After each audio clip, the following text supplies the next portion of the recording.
You never expect the truth to come in the form of a plastic bottle. It was a Tuesday. I remember because I had just finished a late HVAC job on the east side of town. Rich guy, new install, marble countertops, and a pantry the size of my living room. Jenna had texted, "Pick up oat milk," so I stopped by Kroger before heading home. I was tired, not in a dramatic way, just worn down. Normal stuff. The kind of tired that settles into your back and never really leaves. When I got home, she was in the shower, and her purse was hanging off the dining room chair like always. I wasn't snooping. I wasn't that guy. But I grabbed the oat milk and was putting it in the fridge when I realized I still had her car keys in my jacket pocket. She'd let me borrow her car that day. I dropped them in her purse, and that's when I saw it. A small white bottle. At first, I thought it was a new brand of painkillers. Jenna had been having migraines lately, or so she said. But it wasn't ibuprofen. It was a bottle of prenatal vitamins. You ever have your heart stop mid-beat? That half second where your brain tries to make sense of something it absolutely wasn't ready for? I stared at that label like it was written in another language. Then I opened it. Half full. So not new. She'd been taking them for a while. My first thought wasn't even betrayal. It was confusion. Shock, like I'd walked into the wrong house. Jenna had always been clear. She didn't want kids.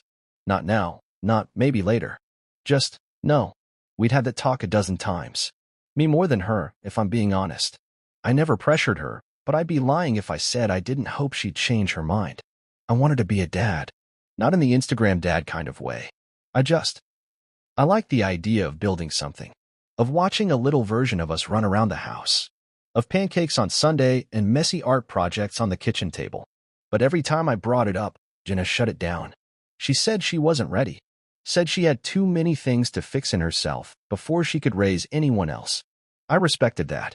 I told myself I could wait. Now here I was holding a bottle of prenatal vitamins. With her in the shower. And nothing made sense. When she came out, towel wrapped around her, hair dripping, she smiled at me like nothing had changed. Asked if I remembered the oat milk. I nodded. I didn't say a word about the bottle. That night, I barely slept. My brain kept doing laps. Maybe she was just being cautious. Maybe she was taking them for general health. I Googled it at 2 a.m. Some women take prenatals for the folic acid, skin benefits. That had to be it, right? But deep down, I knew. The next few days were a blur. I didn't confront her. I watched. I listened. I waited. I looked for clues like I was a stranger in my own life. I noticed she was always tired. That she stopped drinking wine at dinner. That she wore looser clothes. Things I hadn't even picked up on before. It was like finding fingerprints after a break-in. You realize the evidence was always there. One morning, I caught her looking at her phone with this soft smile, thumb hovering over the screen like she was rereading a message. She looked up and saw me watching, and that smile vanished so fast, I almost convinced myself I imagined it. But I didn't. 2 weeks passed before I found the final piece. She was out running errands.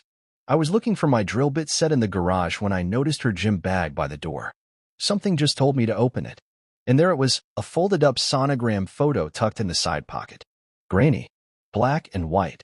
But unmistakable. A baby. Our baby. I stood there for a long time, holding it in my hand, staring at that blurry little bean-shaped figure. My mouth was dry. My heart was somewhere in my throat. Then I flipped it over. Scrawled on the back in blue ink was a date and a name. Baby M, 7 weeks. The M wasn't for my last name. Our last name is Calloway. Her ex before me, Mark something, his last name started with an M. My hands started shaking. I had to sit down on the garage steps, breathing heavy, staring at that picture like it had punched me in the chest. She was pregnant. She was keeping the baby. And I wasn't the father. I didn't say anything right away. I couldn't. I spent that whole night sitting in my truck, parked 3 houses down so she wouldn't see me. Just thinking. I watched the porch light go on, go off, then back on. I saw her peek out the window, probably wondering where I was. I didn't go inside. I couldn't walk into that house and pretend anymore. That sonogram, it was a snapshot of betrayal. Not just the pregnancy, not just the lies, but the whole picture of what we used to be, torn in half and handed to someone else. I finally went home around 3 a.m. She was asleep, or pretending to be. I sat on the edge of the bed and looked at her, not with anger, just disbelief. The woman I shared a life with. Meals, laughter, dreams. And now, she was a stranger with a baby inside her that didn't belong to me. That morning, I made coffee like usual. Same way I always did. I sat at the kitchen table while she came in wearing her robe, rubbing her eyes, and muttered, "You okay?" I looked up at her and said, "You want to tell me who Mark is?" She froze, dead still. Her face didn't crumple, didn't fight. It just dropped, like she'd been holding her breath for weeks and finally let it go. "I'm sorry," she whispered. Those 2 words. That was it. Not denial, not confusion, just apology. That's when it became real.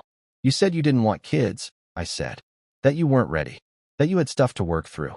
And now you're pregnant. And it's not mine." She started to speak, something soft and useless. But I held up my hand. "Don't," I said.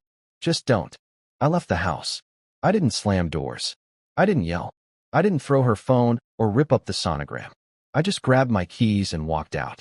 Spent the next 2 days at my buddy Zach's place. The same guy who helped me through the worst of my marriage slipping away. He didn't ask questions. Just handed me a beer and turned on the game. That silence, his silence, was the only thing that made sense. Jenna tried calling, then texting. "Please talk to me. I didn't mean to hurt you. It just happened." The last one made me laugh. That old classic, "It just happened." I didn't respond. What was there to say? What explanation could fix this? You can forgive distance. You can fight for disconnection. But betrayal? When someone looks you in the eyes for months, knowing they're carrying another man's child, and lets you believe they just aren't ready?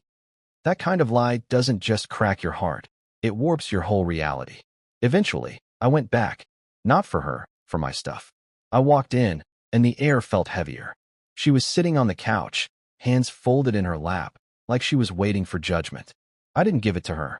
I just started packing. She followed me from room to room, quiet at first. Then she started talking. "I didn't plan this," she said. "I didn't mean to cheat. I was confused. I was lonely. You were always so focused on work.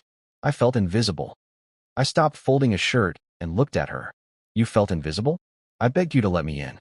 I wanted a future with you. A family. You said no. Not now. Not ever. And now you're having his baby?" Her face twisted. Guilt. Shame. Maybe fear. I couldn't tell anymore. "I thought I didn't want kids," she said. "But when I found out I was pregnant, I felt something. And with him, it was—" "Don't finish that sentence," I said. She didn't. I zipped the bag. I picked up my keys.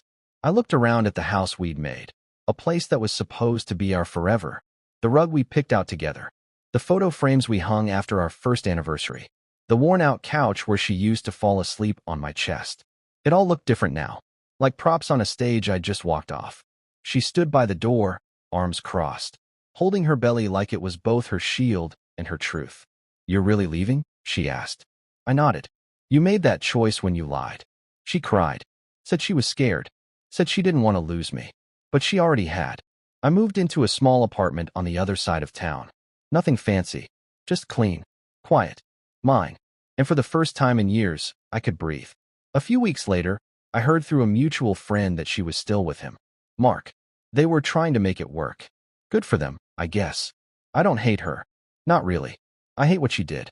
I hate the way she looked me in the eyes and told me she wasn't ready, when the truth was, she just wasn't ready with me. That's the part that still stings. It's not the baby. It's the choice. She chose to build the life I wanted, with someone else. And I chose to leave, not because I didn't love her anymore, but because I finally loved myself enough to walk away. So that's the story. She said she didn't want kids. Then I found out she was pregnant by another man. She kept the baby, and I kept my dignity. And in the end, that was all I needed.